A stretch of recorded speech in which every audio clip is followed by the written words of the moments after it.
नमस्कार, मैं प्रियम शंकर झा। प्रस्तुत हैं दोपहर समाचार। 11वें ज्योतिर्लिंग श्री केदारनाथ धाम के कपाट आज सुबह 6:20 पर विधि विधान से श्रद्धालुओं के लिए खुल गए हैं। इस मौके पर हजारों श्रद्धालु मौजूद रहे और केदारनाथ धाम हर हर महादेव के जयकारों से गूंज उठा। इस खास मौके पर मंदिर परिसर को 20 क्विंटल फूलों से सजाया गया। केदारनाथ मंदिर के रावल भीमाशंकर लिंग शिवाचार्य ने कपाट खोले। सुबह 5 बजे से ही कपाट खुलने की प्रक्रिया शुरू हो गई थी।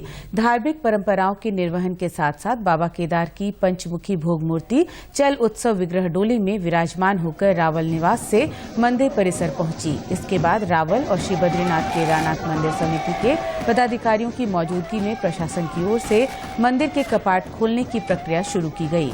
इसके बाद मुख्य पुजारी ने गर्भगृह में भगवान केदारनाथ की विशेष पूजा अर्चना की। आपको बता दें कि ग्रीष्मकाल के लिए श्री केदारनाथ धाम श्रद्धालुओं के लिए खोल दिए गए हैं।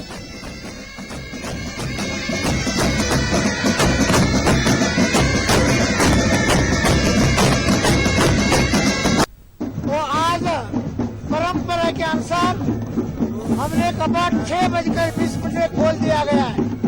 सारा यहाँ तो आए हुए लोगों को अभी स्पर्श करके दर्शन तो होगा ही होगा। जो नहीं वो आ सके वो दृश्य ये माध्यम से देख करके आपका जीवन कृतकृत्य हो। श्री केदारनाथ धाम में पहली पूजा प्रधानमंत्री नरेंद्र मोदी के नाम से की गई। कपाट खुलते समय सेना के बैंड ने अपनी प्रस्तुति दी। मुख्यमंत्री पुष्कर सिंह धामी के निर्देश पर कपाट खुलने की प्रक्रिया शुरू होने पर श्री केदारनाथ धाम में हेलीकॉप्टर से पुष्प वर्षा भी की गई। इस अवसर पर मुख्यमंत्री भी स्वयं उपस्थित रहे। उन्होंने पूजा अर्चना कर देश और प्रदेश की सुख समृद्धि की कामना की। उन्होंने देश विदेश से पहुंचे श्रद्धालुओं का स्वागत भी किया। मुख्यमंत्री द्वारा पहले दिन श्रद्धालुओं के लिए भंडारे का भी आयोजन किया गया। जल्दी ही आने वाले वर्षों में केदारपुरी तक की यात्रा रोपवे से हो पाएगी और इस बार हम लोगों ने प्रयास किया है कि सभी जो यात्रा में सहयोग करने वाले लोग हैं, सामाजिक संगठन हैं, स्वयंसेवी संस्थाएं हैं, सबके सहयोग से ये यात्रा हमारी सभी के लिए सुगम होगी, सबके लिए सरल होगी, आसान होगी और सारे प्रबंध जितने भी पिछले वर्षों के अनुभव से हम सबको प्राप्त हुए हैं उसको आगे बढ़ाने का काम यहाँ पर किया गया है। सीमा सड़क संगठन द्वारा सीमांत गांव माणा के प्रवेश द्वार पर देश के अंतिम गांव के स्थान पर पहले गांव का साइन बोर्ड लगा दिया गया है।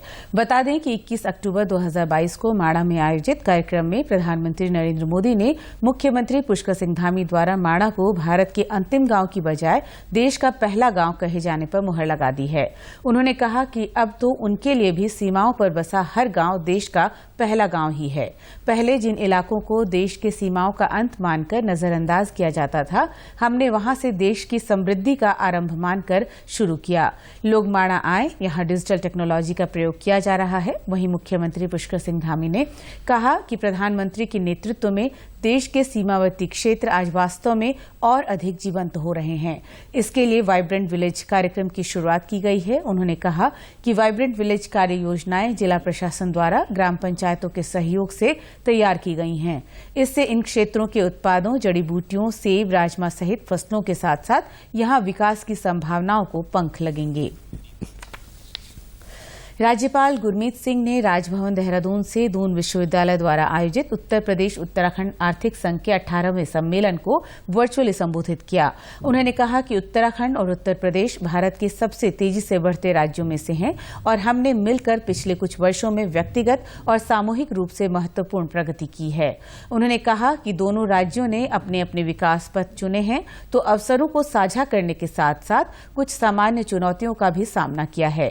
राज्यपाल ने कृषि की महत्ता पर जोर देते हुए कहा कि कृषि दोनों राज्यों के लिए एक प्राथमिक उद्योग है। हमारा आधे से अधिक कार्यबल विभिन्न प्रकार के अनाज, जैविक उत्पादन और फसलों के निर्माण, उत्पादन और विकास में शामिल है। उन्होंने कहा कि हमारी राज्य सरकारों ने भी स्वास्थ्य सेवा सुनिश्चित करने के लिए कई पहल की है और शिक्षा को सभी के लिए सुलभ बनाने की दिशा में महत्वपूर्ण कदम उठाए जा रहे हैं।